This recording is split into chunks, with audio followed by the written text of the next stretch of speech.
You can take the 66 anytime you want. It just doesn't work without a 7. It's called it's not called, again, don't you love NASA and FINRA?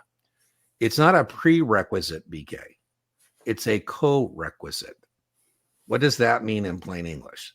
Prerequisite would mean you can't take a 7 until you take an SIE, right? Prerequisite. Co-requisite means they don't work until you get them all in a row, right? So the 66 and 7 are what we call co-requisites. So 66 doesn't work without a 7. Now, the other distinction is you do not need to be sponsored to take a 66, and you most certainly do need to be sponsored to take a Series 7.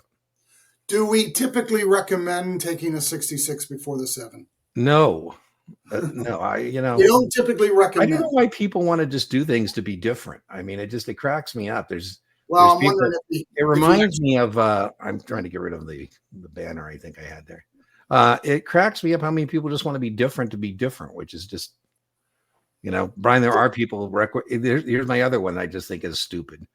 Take a 63 and a 65 instead of a 66. I believe that should be a backup plan if you miss your 66 BK, because the 63 is a 65 equals a 66. But the whole point with the 66 was so people didn't have to take a 63, 65. So, so it reminds me of those, social media where somebody just says something outrageous to, just to be outrageous and get clicks. So BK, if you are currently sponsored, we do recommend you take the 7 first. Yes. Or you take the 66. Can you do it the other way? Yeah. Just not the preferred way. Yeah, and your training department would think the same thing. So if you go back and say, "Oh, I heard some guy on the internet saying I should do this," they're going to say, "Well, gee, that's why I don't want you on the internet."